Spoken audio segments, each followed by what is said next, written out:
Why is it important to have well-structured soil? A well-structured soil will allow water to gradually flow through it. As the water passes down through the soil profile, it creates a vacuum, and so fresh air is drawn into the soil, thus creating aerobic or oxygen-rich conditions. This is crucially important, as the majority of disease-causing microbes cannot operate in oxygen-rich environments, and they are forced to shut down. Meanwhile, beneficial microorganisms thrive in oxygen-rich environments. Water droplets are held in the numerous cracks and crevices, and in organic matter for long periods of time, thus increasing drought resistance. Good structure allows plant roots to move effortlessly through the soil profile without having to work hard against compaction layers. In soils where good structure has not been built by beneficial microorganisms, compaction layers are easily formed by vehicles, by human and animal traffic, and where the soil surface is left bare by rainfall. Compaction layers force plant roots to grow sideways, limiting their access to nutrients and water. When plant roots break through compaction layers, they encounter anaerobic or low oxygen conditions. Those are occupied by anaerobic microorganisms, which produce highly acidic compounds. Roots cannot survive in such conditions where the pH can be lower than 4. When water flowing through a soil meets a compaction layer, it can't get through, and so, in heavy rain, this can result in a saturated layer of soil sitting on a hard compaction layer. If there is an incline, the topsoil can start to move, resulting in a landslide. This type of soil erosion is a big problem in many places around the world. So how is good structure built by the soil food web? Well, this depends on the type of soil we're dealing with. The terms sand, silt, and clay describe the size of the soil mineral particles.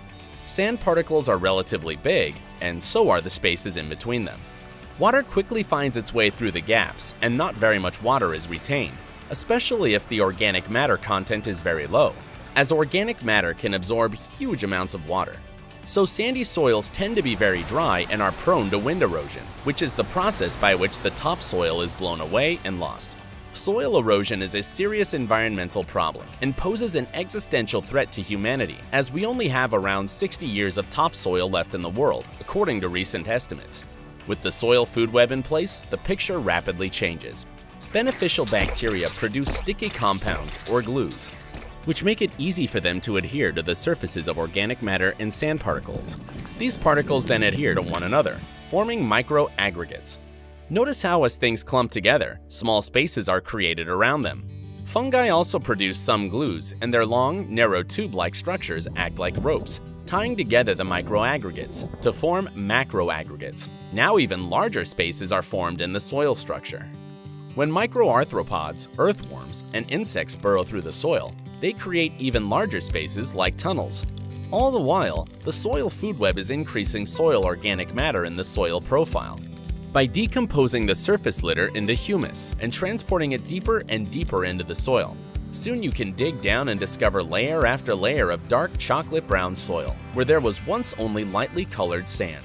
The result is a structure that will hold water for several months after the rains have stopped, making it available to plants in times of drought. Roots are able to dig much deeper and to access more water and nutrients in parts of the soil that were never available to them before. In essence, the subsoil has now become topsoil. Dr. Ingham and her team have worked on landscapes such as pastures, turfed lawns, and golf courses, where the grass roots were only able to grow an inch or so into the soil because of the presence of compaction layers. In just a few short months after the soil food web is restored, those same roots are able to grow more than 3 feet deep, accessing more water and nutrients than ever before. In clay soils, the problems are a little different. Clay particles are often referred to as platelets, as they are kinda round and flat like the plates you have in your kitchen. Without a balanced soil food web, these platelets get stacked up on top of each other, forming very tightly compacted structures. Compaction layers can form very easily in clay soils. The solution to this problem is finding a way to get those clay particles to stop stacking. This can be achieved by a process called flocculation. Flocculation occurs when sufficient positively charged calcium ions are present on the surface of the platelets. This results in them repelling each other just like magnets do when their poles are aligned.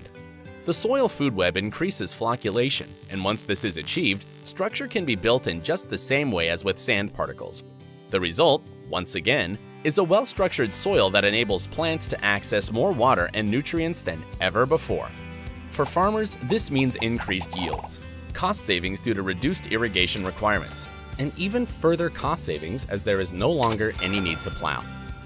Lower costs and increased yields result in greater profits. For the environment, there are a number of benefits.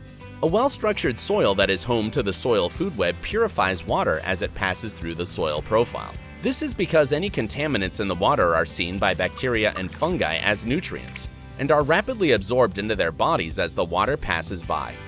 Soil erosion by wind and water are greatly mitigated, offering food security to future generations. And finally, water vapor is one of the most abundant greenhouse gases. By enabling more water to infiltrate the world's soils and to flow into aquifers, we may be able to contribute to the fight against climate change.